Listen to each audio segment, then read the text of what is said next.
Hola, bienvenidos a este espacio de Dinero en Semana TV. Soy Carlos Enrique Rodríguez, subdirector de Semana. Estamos en época de proyecciones, de presupuestos, de expectativas, no solo de cómo cerrará el 2023, sino de cómo pinta el 2024. Después de 2 años de un crecimiento significativo, el 2023 ha estado enmarcado en medio de un escenario de desaceleración con una inflación persistente en doble dígito y con unas tasas de interés altas, en medio de un dólar bastante volátil. ¿Cómo cerrará el año? ¿Qué expectativas hay para el año entrante? Nos acompaña hoy el doctor Andrés Langebeck, director de estudios económicos del Grupo Bolívar, y acaban de sacar lo que ellos llaman el libro rojo. Doctor Langebeck, muchas gracias por acompañarnos, bienvenido.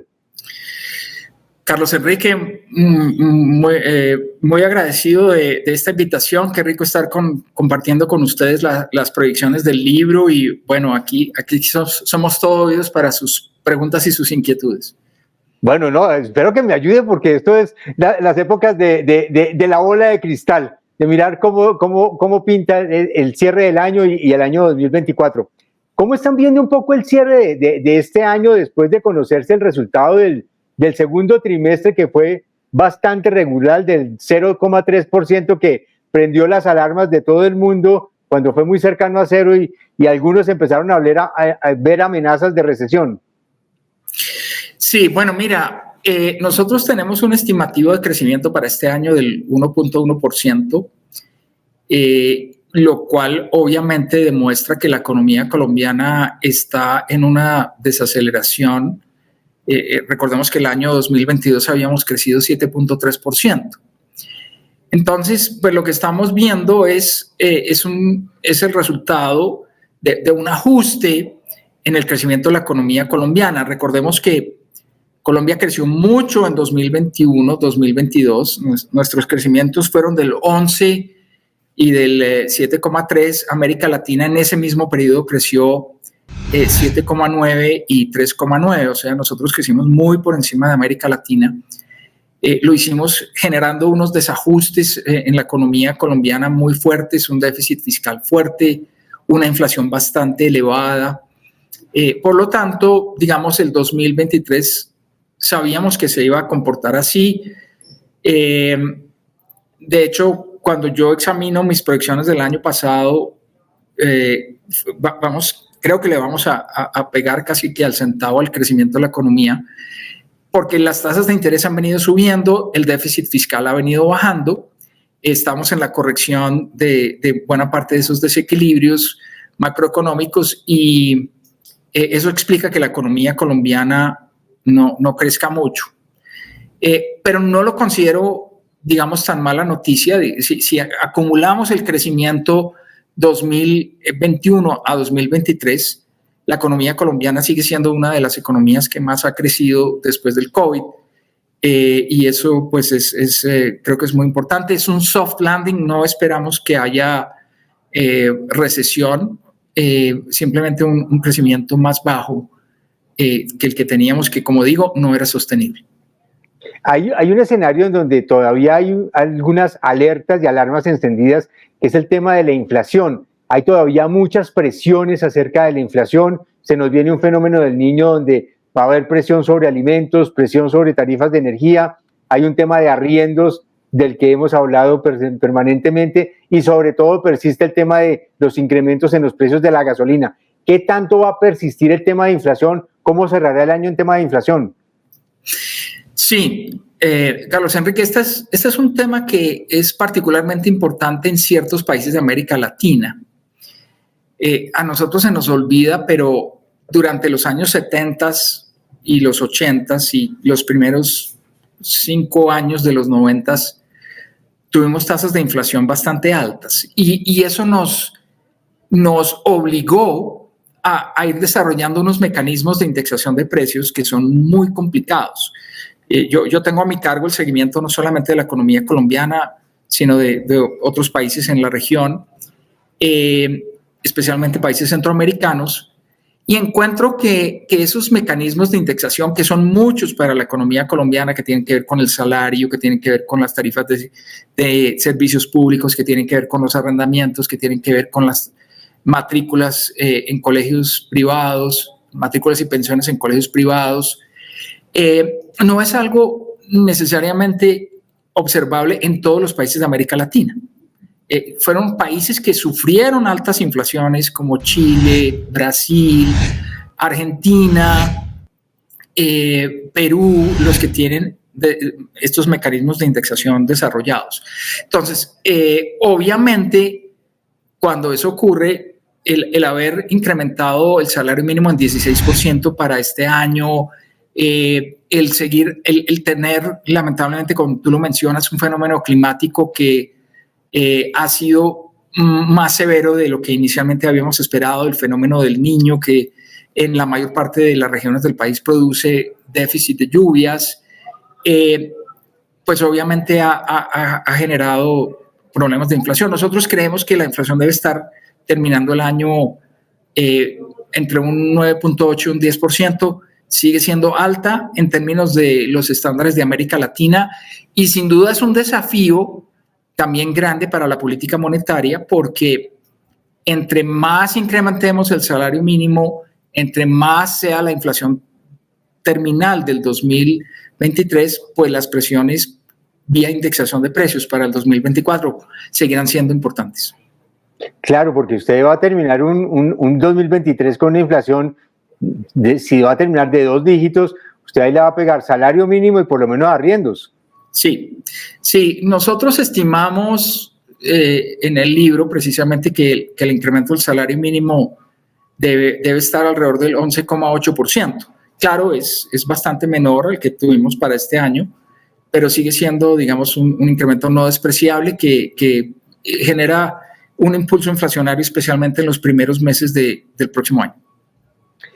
¿Cómo está viendo el tema de tasas de interés? Vimos que ya el pulso en la Junta del Banco se está dividiendo para empezar a la reducción de la senda de disminución de tasas de interés. ¿Usted cree que vamos a tener reducción de tasas de interés este año? No. Nosotros pensamos que, pues con estas preocupaciones, digamos, inflacionarias que estamos viendo para el cierre del 2023, pero especialmente con el compromiso que el Banco de la República ha mostrado en una forma férrea en relación con cumplir la meta de inflación en 2024. Realmente no vamos a ver reducciones de tasas en este año y de hecho en las primeras reuniones del 2024 tampoco veríamos reducción de tasas. Cuando yo comparo las proyecciones que nosotros tenemos en el libro frente a otros colegas, creo que lo que nos diferencia es eso. Nosotros creemos que el Banco de la República tiene un compromiso que va a ser férreo en términos de alcanzar la meta de inflación el próximo año, pero eso de alguna manera se hará a costa de un menor crecimiento económico también frente a lo que mis colegas están estimando. El otro indicador que es muy sensible y se convierte como en una moneda de cambio para todo el mercado colombiano y para la gente del común es el tema del dólar. ¿Cómo está viendo un poco esa volatilidad? Esta semana lo vimos arrancando en un rally durísimo, la semana pasada lo vimos como en una montaña rusa subiendo y bajando. ¿Cuál está viendo usted que es el comportamiento del dólar y cómo está viendo un poco que podría cerrar este año? Sí, bueno, esa es una pregunta que pone siempre en aprietos a los analistas y a los economistas. Pero bueno, yo te diría algo que es muy importante y que hay que tener presente. Es que Colombia perdió en el año 2021 su grado de inversión. Y el haber hecho eso, el haber perdido el grado de inversión, tiene una consecuencia práctica cotidiana, y es que la volatilidad de la tasa de cambio es mucho más alta. ¿Sí? Nosotros hemos hecho varios ejercicios mirando la volatilidad que tienen países como México, que son grado de inversión, y Colombia, y claramente nos da que en nuestro país es mucho más alta. No era así cuando teníamos el grado de inversión. Es decir, la caída en el grado de inversión limita la cantidad de inversionistas extranjeros que pueden venir a Colombia y por lo tanto nos vuelve más vulnerables a los vaivenes, tanto a los cambios en la política monetaria global como a factores internos que incluyen desde riesgo político, situación que tiene que ver con la política monetaria del Banco de la República y el mismo crecimiento económico, ¿no? Afectan mucho más que antes. Es decir, la tarea para los economistas hoy en día es mucho más compleja que la que teníamos cuando el país era grado de inversión. Entonces, yo te diría que vemos algunos factores a la baja en términos del precio del dólar. Estos factores tienen que ver con el escaso crecimiento económico que vamos a tener. Estimamos que Colombia crecerá el 1.3% el próximo año. Y ese crecimiento que es relativamente bajo induce una baja demanda por importaciones. Y eso es un factor, digamos, que hace que la demanda por divisas no aumente mucho, y eso es un factor que hace más bien que el dólar no suba tanto. Pero hay otros factores que estamos viendo que son factores alcistas. Entre ellos vemos una política monetaria en los Estados Unidos que puede indicarnos un incremento de tasas hacia el mes de noviembre de este año y eventualmente un incremento adicional de tasas en 2024. Estamos viendo adicionalmente un mundo que probablemente está creciendo menos en 2024 y eso tiene unas consecuencias adversas por el lado de los precios del petróleo. Digamos, el petróleo es tal vez el commodity que más sensible es a las expectativas de crecimiento global. Hay algunos otros, el precio del cobre también está muy relacionado con eso, pero el petróleo es claramente una materia prima que refleja mucho las expectativas de crecimiento. Lo que sucedió, digamos, en esta semana es la confluencia de dos elementos. Uno que ya habíamos visto desde hace unos días cuando la Fed nos dijo, ojo, es probable que yo incremente tasas de interés para Estados Unidos en la reunión de noviembre, lo cual ha hecho que el dólar se aprecie a nivel global y particularmente, digamos, en esta semana lo que vimos fue un precio del petróleo a la baja como resultado de la expectativa de un menor crecimiento global y el reconocimiento por parte de Rusia de que no va a poder cumplir con sus recortes de producción que había prometido en el marco de la OPEP+. Resumiendo un poco, lo que creemos que puede pasar con la tasa de cambio es que en 2023 estaríamos hablando de mucha volatilidad de la tasa de cambio, pero con un nivel promedio cercano a los 4.320, 4.350 pesos. Ya se metió usted en un tema que yo iba a llegar más tarde, pero anticipémonos.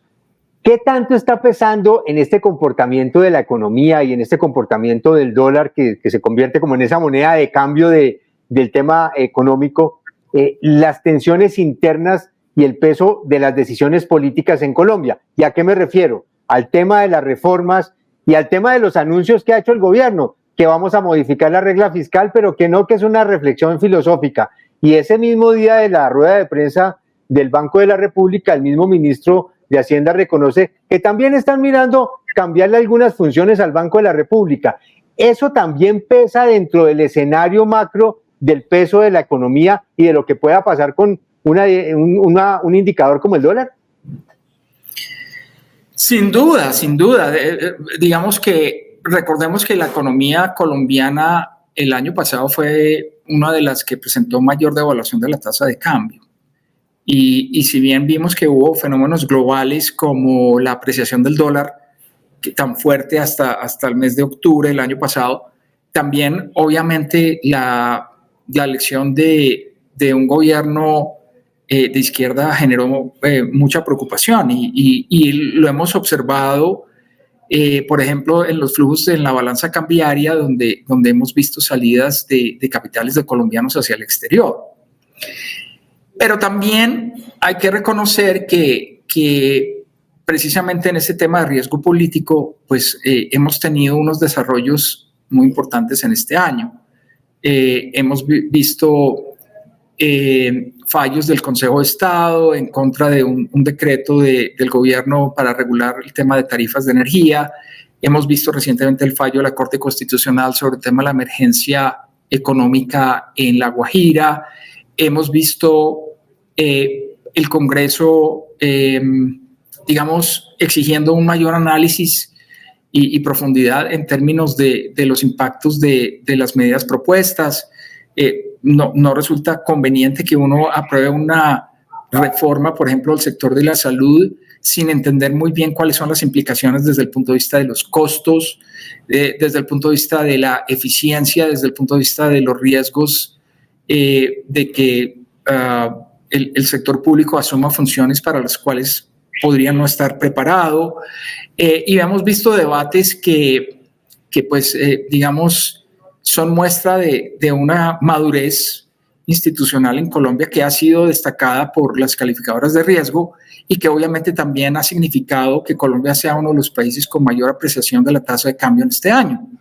Así que sí, el riesgo político es importante, lo hemos podido observar en lo que ha pasado con nuestra tasa de cambio en este año, pero también es mucho más difícil de predecir qué es lo que va a pasar en términos de las iniciativas y este tipo de cosas. Bueno, sobre el tema, digamos, específico que mencionaste de los cambios en la regla fiscal, el ministro Bonilla fue bastante claro en decir, mire, algún funcionario lanzó una idea al aire, pero obviamente modificar la regla fiscal es una cosa mucho más compleja que lanzar una idea al aire.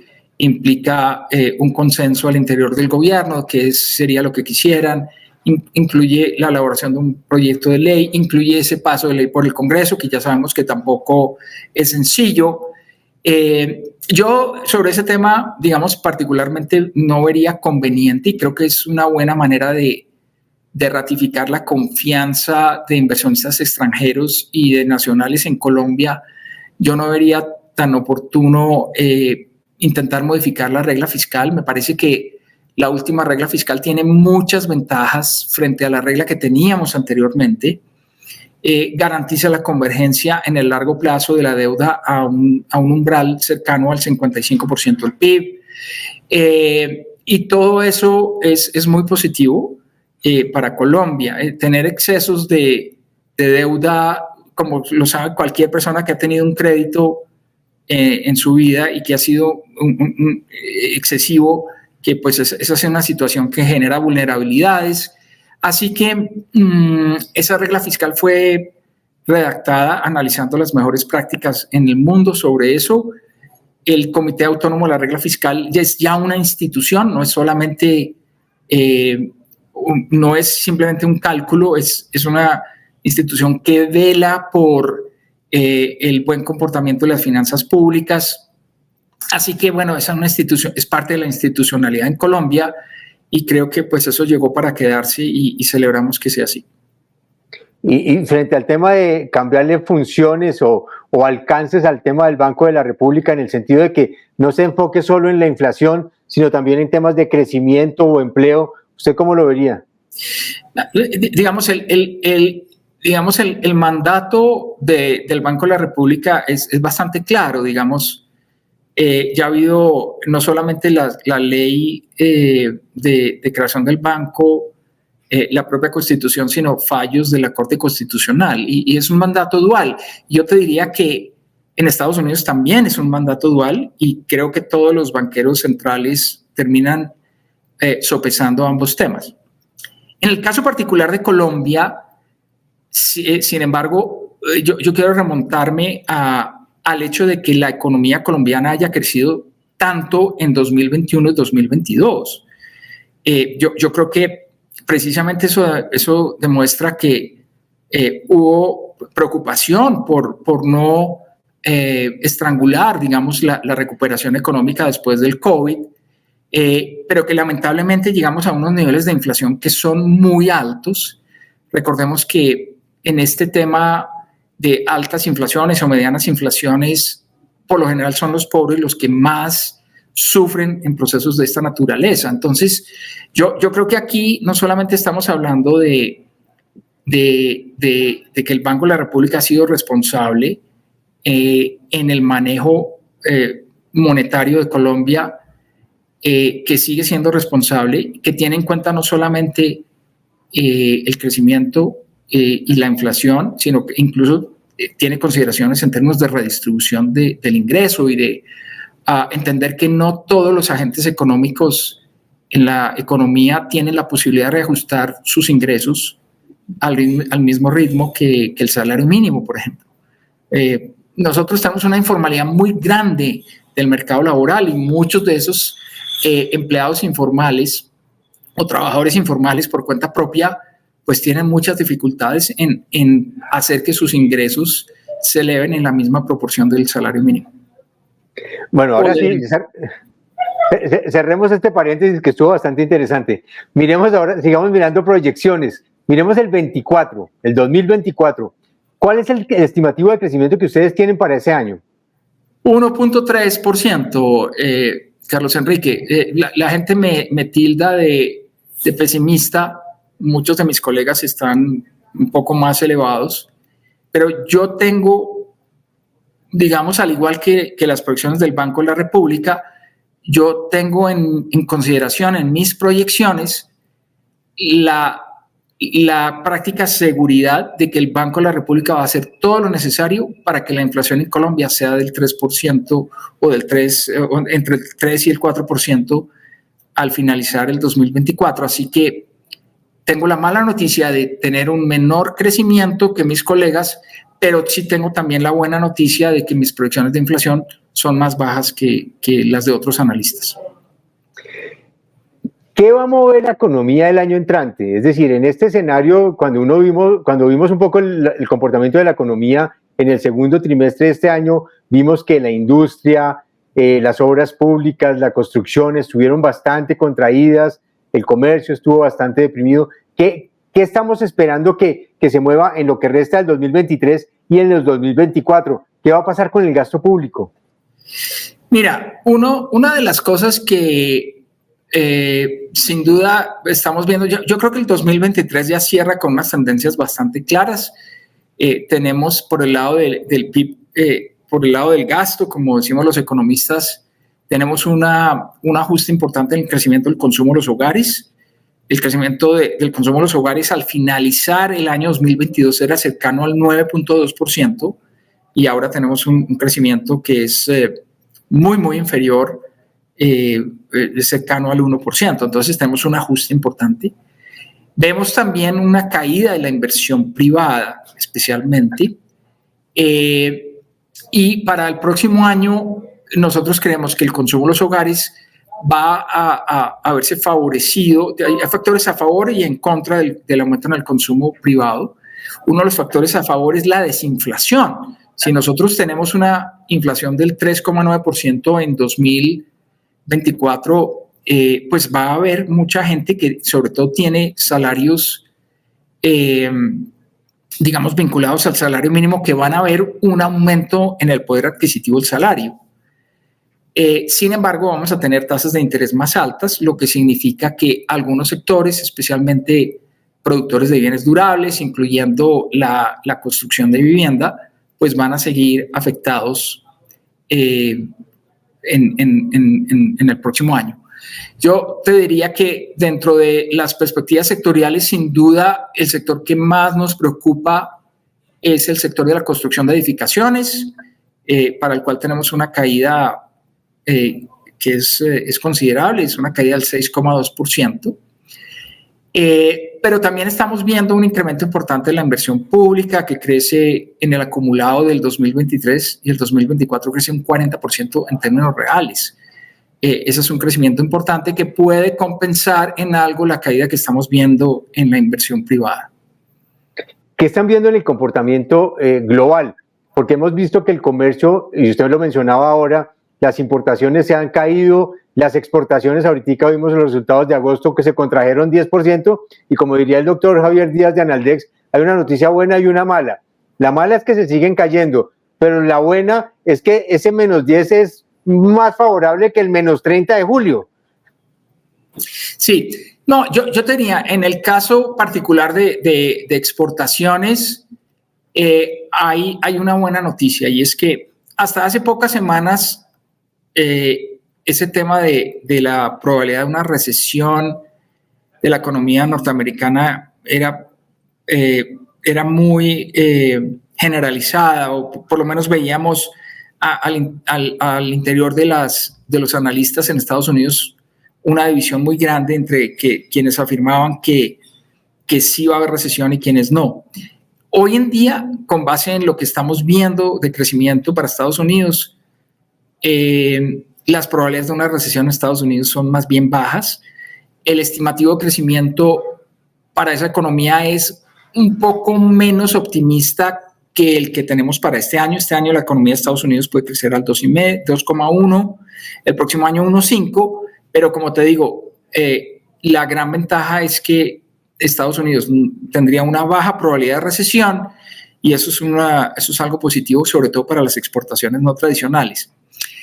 Cuando uno analiza la causa por la cual están cayendo las exportaciones en Colombia, sin duda son las exportaciones tradicionales las que no van tan bien, y muy particularmente centrado en los temas de carbón. El año pasado fue un año de grandes precios de carbón, este año es un año de ajuste. Acuérdate que la guerra entre Rusia y Ucrania hizo que los precios del carbón se dispararan, y Colombia aprovechó ese boom de precios exportando más volúmenes. Este año es por el contrario, vemos caída en precios y caídas en los volúmenes.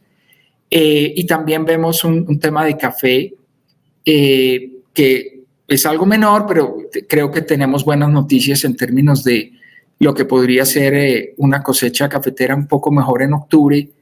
Lo que estaríamos viendo, digamos, este año, algún repunte en esa producción. Eso es importante. De todos modos, pues Colombia es un país que tiene que seguir mirando hacia el exterior desde el punto de vista de cultura empresarial, desde el punto de vista de estrategias, y creo que hay muchas cosas por hacer. Para finalizar, doctor Andrés, un tema que usted tocó es el tema laboral, y mencionó el tema de la informalidad, pero no deja de ser una paradoja que en medio de la desaceleración todavía mantengamos un desempleo en un dígito. ¿Qué es lo que está pasando en materia de empleo, y un poco cuáles son las proyecciones que ustedes tienen para el 2023 cerrando y el 2024? Mira, es muy interesante. Voy a tomar un sector en particular, ¿sí? El sector industrial. Tú tienes dos informaciones sobre el comportamiento del empleo en la industria. Uno es la encuesta de hogares, donde el DANE va a hacer una selección, una muestra estratificada, y donde están los estratos representados, y va donde el jefe del hogar y le pregunta por cada uno de los miembros del hogar si está trabajando, si está buscando trabajo, si está estudiando, y si está trabajando le preguntan qué sector de la economía trabaja. Entonces uno encuentra que a nivel de la industria, la encuesta de hogares, que es la que se hace a esos jefes de hogar, sugiere que no ha habido un deterioro en el empleo industrial.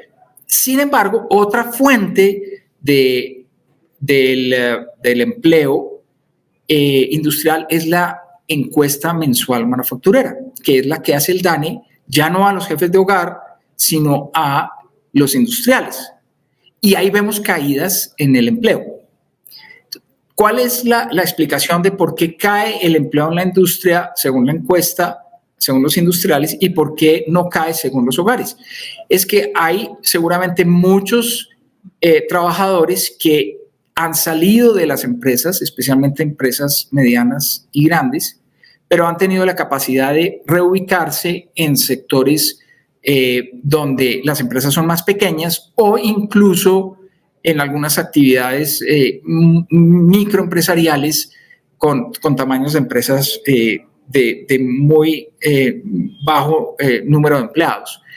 Eso puede estar también asociado a algún deterioro posible en la calidad del empleo, porque pues pasar de una empresa mediana, donde usualmente las normas laborales son un poco más generosas, a una empresa más pequeña, puede significar un deterioro, pero bueno, una de las cosas positivas que cabría señalar de todos modos de Colombia es que el ajuste en el empleo en Colombia ha sido mínimo. Ahora, también quiero comentar algo. Hemos tenido realmente un crecimiento en el número de ocupados en Colombia en el último año, pero tenemos un crecimiento bajo. El crecimiento en el empleo ha sido superior al crecimiento en la producción, lo que indica que hemos tenido una caída en la productividad laboral en Colombia en 2023. Esto espero que sea tenido en cuenta a la hora de fijar el salario mínimo, porque no es lo mismo fijar un salario mínimo cuando hay aumentos en productividad a cuando hay caídas en la productividad, como es este año. Doctor Andrés, muchísimas gracias por contarnos. ¿Hay alguna posibilidad de conseguir el libro rojo? Por favor, todos aquellos interesados, sean clientes o no del Banco de la Vivienda, pueden entrar a visión.davivienda.com sin www, es visión.davivienda.com, y a partir de las 2 de la tarde ya fue publicado el documento, así que lo pueden descargar y hacernos llegar sus comentarios y sus observaciones. Muchísimas gracias, doctor Andrés, muy amable. Muchas gracias, Carlos, como siempre un gusto estar contigo y bueno, espero que tengamos la oportunidad de volver a encontrarnos pronto. Claro que sí, seguramente, y de aquí para adelante lo que falta es conversaciones. Así es. Muchísimas gracias a ustedes por acompañarnos en esta conversación. Los invitamos a que nos sigan en nuestras plataformas y en semana.com.